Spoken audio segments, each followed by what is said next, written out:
Hey everybody, Greg here. This is a short video about the Bissell 1797 vacuum cleaner. This is the unit. It's easy to pick up and hold with one hand. There are a few handles on it where you can grab it.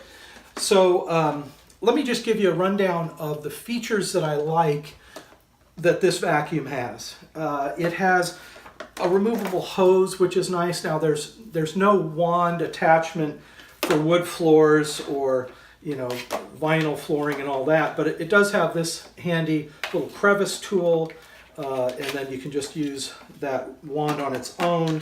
There's a brush attachment, as well as a self-powered carpet, small, upholstery cleaning type of attachment that you can use there. They call that the turbo brush. And as with these kinds of vacuums, there's an adjustment for the height of carpet. You can raise this all the way up for bare floor, and it lifts the brushes up high enough so that they're not going to be scratching your floor. And let me go ahead and attach this hose again, and then I'll show you on this side is a retractable cord. I really like that because you can pull out as much cord as you need, and when you're all done, there's a button on this side that you can press that brings that cord back into the vacuum cleaner. I think that covers kind of the main features I like. Oh, and also there's actually a foot pedal on this one where you press that and then it leans back. Okay, some of these new vacuums, even the really expensive ones, there's no little pedal there, so you just basically kind of yank back on the handle and it breaks away from, or it moves back. But I sort of like the that pedal there, and then easy to get to power switch. Other vacuums have a power switch kind of hidden somewhere, and this one makes it real easy. So I wanted to talk about Consumer Reports, the current rundown that Consumer Reports offers on vacuum cleaners, because that's pertinent. They cover a number of categories for vacuums, and of course, suction capability is one of them. This vacuum and others like it have great suction. The challenge becomes when you're looking at vacuums, there's sort of a trade-off, I think, between lots of suction, lots of powerful capabilities from the motor in this vacuum. There's a trade-off between that and the noise. So as you get a lot of suction, in order to quiet down that motor, it either has to be a very efficient, costly motor and or a lot of noise dampening materials around that. And then of course you don't want the vacuum to be big and heavy. So it's all those things that you're trading off. So to get a vacuum that's very quiet, that has a lot of suction, that isn't big, that starts to get expensive. There's a vacuum cleaner company called Miele, M-I-E-L-E is how it's spelled. It looks like Miele, but I think I'm not pronouncing that right. There's a U.S. distribution center for those, but it's a German-made, originally German company for those vacuums. Those have a lot of suction. They're very quiet. They're small. They're portable. There's one that is like $300, and there are others available. There's a canister type of vacuum with a bag. So if you want to spend a few $100s or more, I would suggest something like that. I was over at Lowe's recently checking out the vacuums that they have at Lowe's, and they have vacuums for $300, $500, $800. They have these, Dyson vacuums with kind of the ball on the bottom that go back and forth. And I think Dyson is closing out that line of product. I'm not certain. You might want to check that out. But anyway, bottom line is Dyson and other companies have these like really expensive vacuums that are made with really cheap plastic parts. They make lots of like little creaky noises when you're, at least in the store, when you're just kind of moving the handle. It just does not seem very substantial. And you're paying a lot of money for those brand names. So, in looking at the Consumer Reports review, they examined all these different categories: noise, the weight, suction power, and HEPA filtration, whether or not it had that, and if so, how well was it sealed, and all of that. I think a lot of those categories can be quickly made irrelevant by, a $2 pair of earplugs, because really, if you can go ahead and get that powerful vacuum cleaning motor like this vacuum has and not worry about sound, well then you don't have to pay $300 or $500, or some of those vacuums that Consumer Reports was reviewing were like $1,600 vacuum cleaners, right? I can't imagine that's worth it. Let's talk about HEPA filtration for just a minute. You know, I have a air purification room air cleaning, system here, and it uses a small amount of ionization, but it also has a physical filter in there. It can clean this whole room in like 30 minutes probably. I think it cycles the air through just very quickly, and it has a rotate, oscillate mode. So if what you're concerned about is cleaning the air in your home, don't get a vacuum cleaner to clean your air. I mean, obviously, yeah, there's going to be dust kicked up when you're vacuuming, but your HEPA filter is not going to help with that, because that, the vacuum is, of course, beating against the carpet, and it's stirring up dust, and there's air blowing out of the vacuum cleaner. All vacuums are emitting lots of air because they're sucking in lots of air, right? So you have all this air going around. You're walking around. The wheels are turning. The little things are beating around inside there. I mean, it is a dust storm. And the fact that you have some teeny little HEPA filter inside your vacuum cleaner, maybe it helps a little bit, but that's the exhaust air, right? I mean, any good vacuum is going to have a really high quality filter system way before you get to the motor, because they don't want the dirt and debris to get in the motor, and the vacuum would last like a month before it burned out, right? You've got to have a really good filter anyway. So I think HEPA is kind of a gimmick. I think if a person can put on some ear protective headgear or some earplugs and use them right, then the concern about how much noise the vacuum makes is also sort of a gimmick, or not really a concern. I would say weight is a concern. That's one thing I like about this vacuum. Some of the other vacuums I looked at Lowe's were like really heavy and just poorly made. It was hard to find, like, where's the on button on this thing? Just looked like pieces were just going to fall off and break. Now let me say, Lowe's is, I like Lowe's. I go there all the time. They're a great place to shop. But I'm just saying, the vacuums on the market today are not what they used to be. So I was thinking, well, maybe if you spend, $1,500 on a vacuum, then you'd get something of quality. But I really don't think that's the way to go on this. Anyway, finally, let me go to what I think is one of the great features about this, and that is that because it's bagless, you don't have to worry about tracking down these specialty bags for a vacuum, and you can clean it out yourself, which kind of goes back to that concern about HEPA and dirt and all of that. If you can clean your own vacuum, then you don't really have to worry too much about a lot of dust buildup in there as well, right? Well, anyway, with this system, and again, this is the Bissell 1797. You can Google that and find there's stores usually locally that sell it, and you could probably find it online. It has the green accents. It looks similar to their pet-specific vacuums that cost maybe $50 more, maybe even twice as much could be to get a certified pet vacuum. But this does just as well, I really think. Anyway, there's a little button here. It says empty. So basically, it's not that you're going to empty anything. You're actually going to release the canister. So it probably should say release canister, but whatever. So here's the canister. And that's the entire component that basically does the collecting of the dirt, okay? And the dirt settles in here. I've noticed that there's some little fins in here. And those little fins, because of the machining when this was made, there can be like little pieces of plastic sticking out. So I kind of filed those down to smooth it out. I don't want like little pieces of fabric or lint or hair or whatever getting caught in that, because that'll slow down this process. So anyway, that's just a tip how you can improve your experience with that. Make sure there's no rough surfaces inside where there's supposed to be this cyclonic effect. So one button, you remove this from the vacuum. The next button you push is this one. It's on the bottom of the canister. It's on the back, the part that's facing inside the vacuum. But you just tap that once and it pops open. And this is all smooth in here.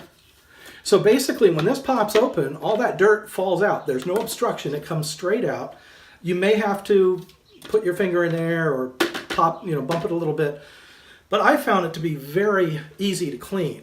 And this here, this is plastic and then a rubber gasket for a really good seal. Also a rubber gasket around here for a very good seal. So you get a lot of good suction. There's no leakage there. So if you're doing your home or apartment or whatever, you'll probably find that this starts to fill up certainly with every room, and maybe half of a room and the thing's full. I mean, it really has a lot of suction and good cleaning power. So you'll just keep emptying that, just keep dumping it out. When you're all done, and maybe you vacuum once a week or once a month or whatever, but when you're done, you'll want to clean the whole thing. I think you'd want to do that just to keep it free of any kind of dust buildup that might start to cake on. You don't want anything sort of getting caked on inside there. And it just takes a few minutes. So you basically, once you have that open, you'll take this top part, and you can see here there's a lock and unlock. Turn, and it unlocks. It takes a little bit of strength to kind of pop that, but basically that's it. So now this piece, and it's all plastic, you can totally wash that out in a tub or whatever. And once it's empty, you want to make sure you don't have a lot of dirt going into your drains, because that would clog things up. And then this part just turns counterclockwise, and these little clips on the top, you just sort of push those in, and then this ring comes off the top. You don't even really have to push those in very hard. I mean, it just kind of comes off. So this also, very easy to clean, and you can get every little speck of dust off of this thing. And this tube here, which is part of that cyclonic action, it's very easy to clean. And then that leaves you with this top piece, which, word of caution, here it says pull for filter right here. You want to make sure you don't pull that too hard. Kind of get your thumb underneath there, bring it out as far as you need, but then as soon as that pops open, let go. Because I saw one of these that somebody had really yanked on that and it broke. So you want to avoid breaking that. Well, anyway, once this top part is open, you can get access to this little sponge filter. And that's it. That's the entirety of the thing. So basically 4 plastic pieces and then this washable filter. Now, I was talking earlier a little bit about HEPA filtration and how you don't want to use your vacuum cleaner as a replacement for an in-home or in-room air cleaning, air filtration system. You really don't want to do that, okay? But it certainly helps to have a vacuum that has a good filter, just so you're not cycling dust back into the room. That's usually the advertising gimmick that they use to sell you on these really expensive HEPA vacuums. So anyway, here's a little piece of proof for you, and that is, go ahead, get one of these vacuums. There's probably a big box store near you, or you can order one. Get one, try it out. It's $80, so it's like a fraction of the cost of these others that are $700 and $1,000, right? Use it, open it up, and take a look at this filter. What you're going to find on this side, or on whichever side the dirt and air was coming from, you're going to find a thin layer of dust. Okay, so that's the very fine powdery dust that made its way through the whole chamber system to this. And this is the last means of protection, the last, protective filter before the air goes to the motor of the vacuum. And you really don't want dirt and debris and dust and fine powder getting to the motor of a vacuum. It's going to burn up in a month. So the vacuum cleaner companies know that.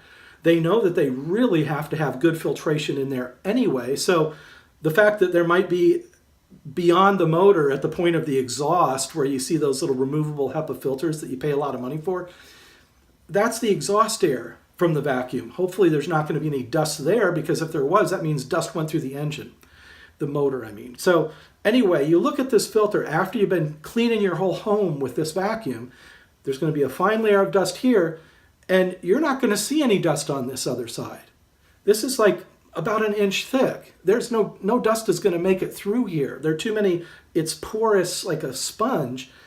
And what that tells you is, I suppose unless you use this for a year and eventually some dust gets through the other side, but as long as you clean it regularly, that means whether you have a HEPA filter or not, this type of a filtration system is visually showing you that it's preventing that dust from getting through the entire vacuum.